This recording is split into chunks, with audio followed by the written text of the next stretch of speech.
Wenn man über Samsung-Smartphones spricht, dann werden die meisten von euch an die wirklich sehr, sehr guten Geräte der Galaxy S-Serie denken. Die wirklichen Kassenschlager sind allerdings die Geräte der Galaxy A-Serie, die auch in diesem Jahr ein neues Portfolio-Upgrade bekommen haben. Nachdem ich euch in diesem Jahr bereits das Galaxy A12, Galaxy A32 5G, Galaxy A52 und Galaxy A72 vorgestellt habe, seht ihr heute den letzten Neuzugang in der Galaxy A-Serie, nämlich das Samsung Galaxy A22 5G. Mit einem Preis von 229 € ist es vor allem als Einstiegsgerät bzw. als Zweithandy interessant, das zudem über die Möglichkeit der 5G-Konnektivität verfügt. Wenn ihr wissen möchtet, wie es in allen Bereichen abgeschnitten hat, dann schaut euch in den nächsten Minuten genau dieses Video an. Für noch mehr Videos über Smartphones und smarte Gadgets abonniert auch gerne meinen Kanal. Nun wünsche ich euch aber viel Spaß!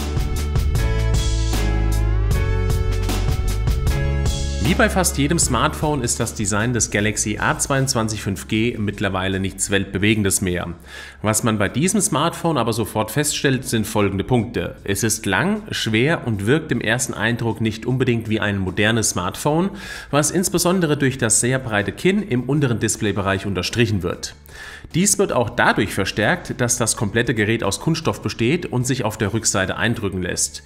Hier muss ich ehrlich sagen, dass ich selbst für 200 € schon vor 1 bis 2 Jahren deutlich besser verarbeitete Smartphones gesehen habe. Auf der Unterseite gibt es eine 3,5 mm Klinkenbuchse, das Mikrofon für Telefonie, den USB-C 2.0 Anschluss und den einzigen Lautsprecher. Links gibt es einen Hybrid-Slot für eine Nano-SIM mit 5G und MicroSD bzw. 2 Nano-SIM-Karten. Im Kopf ein weiteres Mikrofon und auf der rechten Seite die Volume-Taste und den Power-Button. Um die Lautstärkewippe bedienen zu können, müsst ihr definitiv umgreifen. Im Powerbutton sitzt zugleich ein Fingerabdrucksensor, der das Gerät zwar zuverlässig, aber auch mit einer leichten Gedenksekunde entsperrt. Der im Gerätefuß verbaute einzige Lautsprecher ist eher durchschnittlich, da er vom Klangbild leer, recht dünnhäutig und nicht wirklich brillant klingt. Weiterhin kommt hinzu, dass man das Gefühl hat, dass ab einem Lautstärkelevel von 60% leichte Verzerrungen auftreten. Samsung setzt bei ihrem Einstiegssmartphone auf einen MediaTek Dimensity 700 Octa-Core, weiterhin 4 GB Arbeitsspeicher und wahlweise 64 bzw. 128 GB intern. Der interne Speicher kann dabei noch um bis zu 1 TB erweitert werden. An Kommunikationsprotokollen stehen euch noch Bluetooth 5, NFC, 5G-Fähigkeit und Wi-Fi B, G und N zur Verfügung. Obwohl Samsung einen sehr großen 5000 mAh starken Akku verbaut, kam ich nie länger auf Laufzeiten als von 1,3 Tagen, was in Anbetracht des Akkus und der aktuellen Konkurrenz einfach zu wenig ist. Dies wurde auch dabei durch meinen YouTube-Test im WLAN bei 50% Helligkeit und Lautstärke unterstrichen, da ich hier lediglich auf 12 Stunden Gesamtlaufzeit kam. Erwartet hätte ich hier lockere 15 bis 16 Stunden. Als Vergleich, das neue OnePlus Nord 2 mit 4500 mAh kommt auf Laufzeiten von 15 Stunden. Etwas besser als die Akkulaufzeit würde ich die Performance einstufen, da sowohl App-Start als auch Wechsel recht zügig vonstatten gehen. Natürlich ist der Dimensity 700 kein Monster, für einen Preisbereich von 200 € ist das meines Erachtens aber immer noch ausreichend. Im Geekbench 5 erreichte er 560 Punkte im Single-Core und 1758 Punkte im Multicore-Score. Damit auch schon zum Display des A22 5G und einer meiner größten Kritikpunkte. Bei 6,6 Zoll löst das TFT-Display mit Full HD Plus, sprich 2400 x 1080 Bildpunkten und besitzt eine Bildwiederholrate von 90 Hz. Hätte ich vor wenigen Sekunden nicht TFT gesagt, so würde sich dieses Setup gar nicht so schlecht anhören. Auch wenn die Helligkeit noch recht gut ist, so sind die Blickwinkel für das Jahr 2021 eher grauenhaft. Der Kontrast ist zu niedrig und auch die Farbgebung nicht das Gelbe vom Ei. Als wirklich einziges Gimmick besitzt dieses Display einen Augenkomfortmodus, zusammenfassend also ein Display, was ich nicht wirklich gerne angeschaut habe.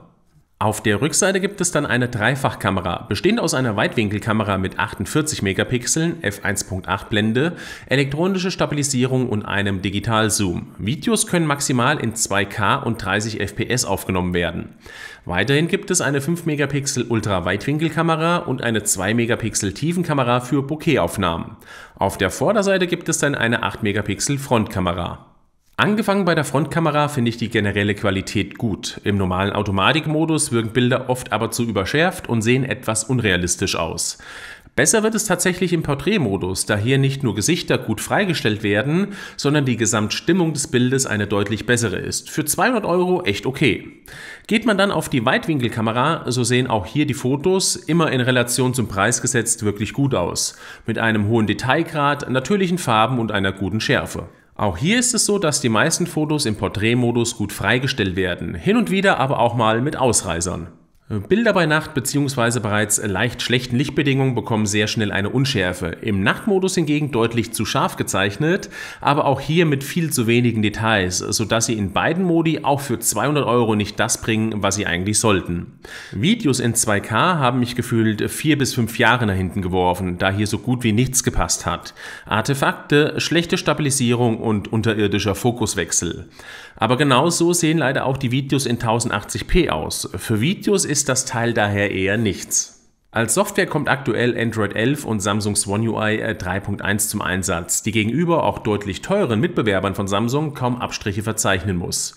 So könnt ihr mittels eines Swipes von oben nach unten die Schnelleinstellungen öffnen, von unten nach oben den App Drawer, eigene Hintergrundbilder verwenden oder auch eine Seitenpaneele für Schnellzugriffe nutzen. Im Grunde genommen ist es genau das, was man auch von anderen Samsung-Smartphones kennt und bietet hier einen gleich guten Nutzen.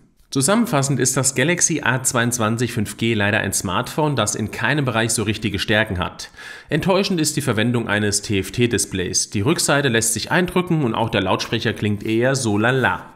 Der Performance kann man noch für diesen Preis ein in Ordnung geben, dafür ist die Akkulaufzeit schlechter als erwartet. Nicht wirklich gut waren die Videos in 2K, da hier starke Artefakte auftreten und der Fokuswechsel eher ungenügend ist.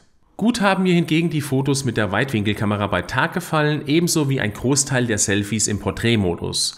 Auch wenn Samsung noch die aktuellste Oberfläche auf das A22 5G bringt, so sind vor allem in diesem Preisbereich die Mitbewerber zu stark, um dieses Smartphone absolut empfehlen zu können.